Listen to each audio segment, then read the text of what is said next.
mais uma parte do vídeo. Escutem o vento. Vamos fazer uma 360 aqui. Cratera. O deck que estávamos agora há pouco, tirando fotos e filmando. Vejam como é a parte da rocha. Essa aqui é a parte ainda natural. Lá em cima não dá para subir, tá? Então não digam que é medo meu, mas é porque está fechado. É chamado de torre de observação da Lua, mas está fechado. Acho que é por questão de segurança por causa do vento. Porque os suportes da pedestre são bem baixinhos, aqui deve ter 80 centímetros. E infelizmente não tem acessibilidade para ficar no lobby. É só escada e uma subidinha meio íngreme. Não tem como a pessoa cadeirante ou com muleta se mover muito bem. Ó, vamos mostrar aqui as rochas, ó. Olha só como ficou. E olha só o jeito que são essas pedras aqui. Isso aqui teoricamente é dentro da cratera, então estamos caminhando dentro da cratera.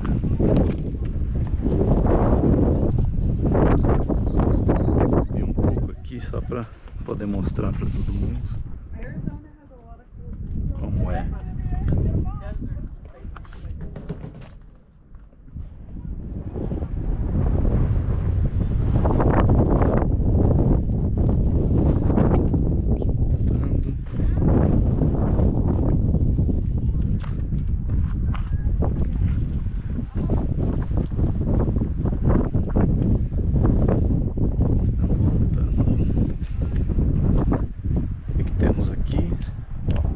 Fechados.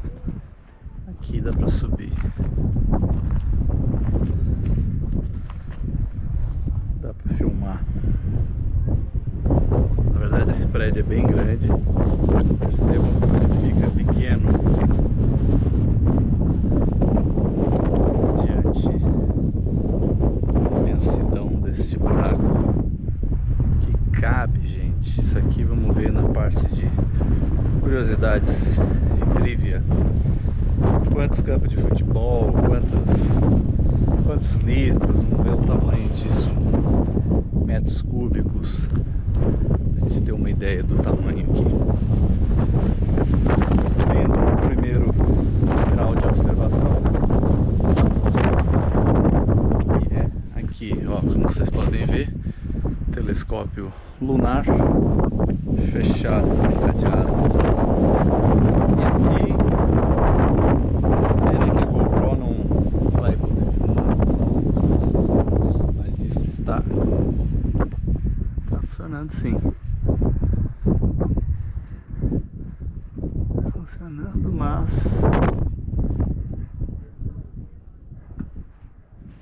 não foca em nada que eu quero. Centro de descobrimento.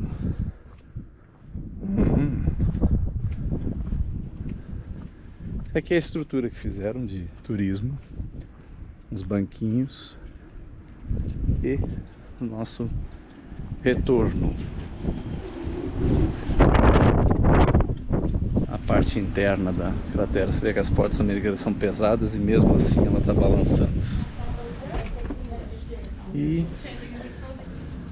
agora... Hi. You guys just get in? Yeah. Right do the doors there. Elevador. Yes. So you kind of have options right now coming down to the closing time. You do have a movie playing right at 5. So if you want to go take a quick peek out there, you may make it into the movie showing here. Or if you want to opt out on the movie, you can run through our museum. So it's kind of either way with the timing that's ending right now. But yeah, go check out the creative. Thank you so much. Hi, so yeah, I mean, where is the section where I can find like lots of trivia and information of like how big it is, stuff like that? So, did you get the little brief history packet that you were handed? It gives you all that information on that. Nice. Yes, but other than that, you have us tour guides that gives you the verbal discussion on that information as well. So we don't have it actually in our facility here. We do give that to you guys verbally. Oh, yeah. All right. But this is a chunk of it. The chunk of it. Nice. Because Yeah. I was wondering if when they discovered it, they like take everything out, or I don't know if they have pictures of Okay, how so it was in the discovering past. the crater Yeah, or discovering the meteorite? yeah, the fragments. So the fragments or this chunk wasn't found until 1908. 1908. Yes, when it was actually clarified to be an actual meteor crater or an impact site wasn't until early 60s, 1963. Oh, So with that they were sure that this was a yeah. site. Oh, But nice. for the mining operation that fell through, it was just supposed to bring a wealth for the miner. He was mining for silver in previous years, and he got word of mouth that there was iron out here, so he thought he could basically inherit money off of it by selling it off to the railroad tracks. So he became an owner of now who owns this site, because back in 1900s when it became the mining operation that fell through with mining rights, and then again through the Homestead Act, so he got ownership through both. Through both. I thought this was like federal land, like the other parks and stuff. But it's No. private. So private. the other parks are considered national parks. Yeah, yeah. We're considered a natural landmark. So we're landmark. private. We're family owned and operated. Oh, So you nice. still have the ongoing family members of Daniel Moreau Beringer, his mining engineer, who still own this facility. So they own the crater and 2 miles of land that he filed mining rights on in 1903. And they built the roads. And they're the Also- ones who built the roadway. roads. They joined in with the family of the Chilsons and Tremaines, who own Barty Barn Ranch. And they own 326,000 acres of land that surrounds Meteor Crater. They bought that for 1 penny an acre off of Theodore Roosevelt before Arizona here once again became an actual For state. 1 penny 1 before penny an acre. before 1912. Yeah. So, yeah. So a little over $3,000, they got hands on 326,000 acres of land. Nice. So with already attraction of people coming off of Route 66, they just turned it into more of an attraction site by joining together, teaming up. So the 2 families still own this site. Do you have any idea how many football fields can fit? 22. 22 inside of the crater. Yes. That's With nice. 200 million spectators viewing from the sides. And if you fill it with water, that's another comparison that's considered good. Like, let's just say you top it off with water. Well, with gallons. Yeah, We gallons were of just water. talking about that here just a minute ago with another employee on how much, the math It would take to equation fill- would take yeah. to fill it up. Yeah. But honestly, the crater itself never will fill up. It's more of a sponge. The debris that Oh. pushes in, there's nothing compressing or compacting it back down to the ground. So it just collects and it absorbs all the moisture. So it can never be a lake No. in like Nothing a thousand Oregon, years of even though nothing. that's a volcanic crater, but no, never will become a crater lake.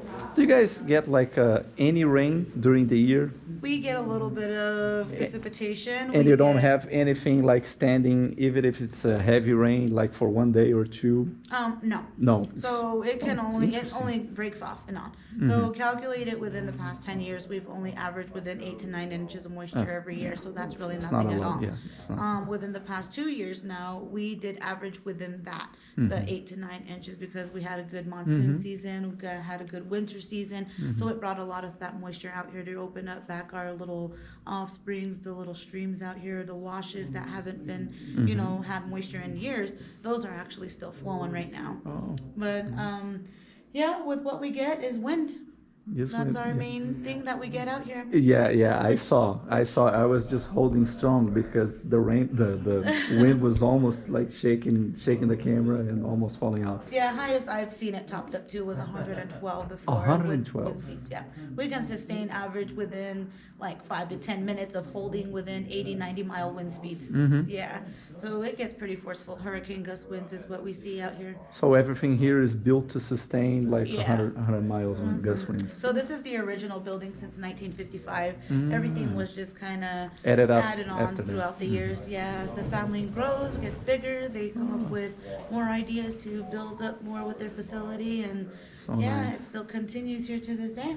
So nice. Thanks so much for the information. Yep. Your name is? Priscilla, Priscilla. Thank you, you Priscilla. are welcome. Let me just get a closer look for that because yeah. when I was filming, I was trying to give a sense of depth, but the camera can never do justice to how big it is. And that panoramic photo is much better to show the size of the building there, the parking lot, and then the size of the crater. Yes, So let me just and the get a depth of close-up. it was originally 1,100 feet within 1,100 50 to 60,000 years ago when the event actually took place. Mm. It was documented in 63.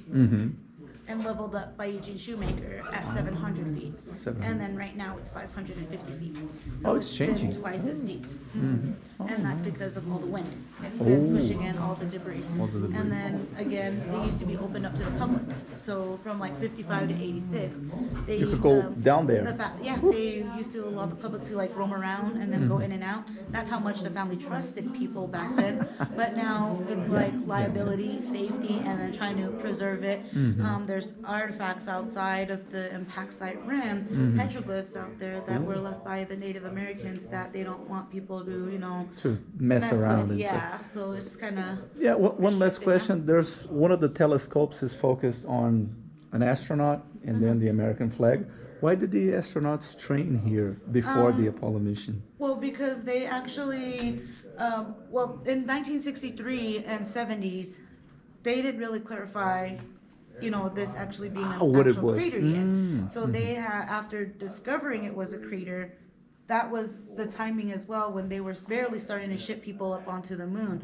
So they had that affection of letting them study here before actually getting a chance to go up onto the moon, studying them craters there. So it Oh, would pretty nice. much kind of give them a similar Landscape, formation. yeah. Formation. So that's kind of what they did out here from 63 to 71. So that just kind of represents that team. Yeah, So like a lunar rover was tested out here. Here before. Buzz Aldrin got to test out their first spacesuit. So there's little things like that they got to actually study and test out. We were hearing another year or two that either SpaceX, NASA, or NASA and SpaceX are supposed to team up and come back out here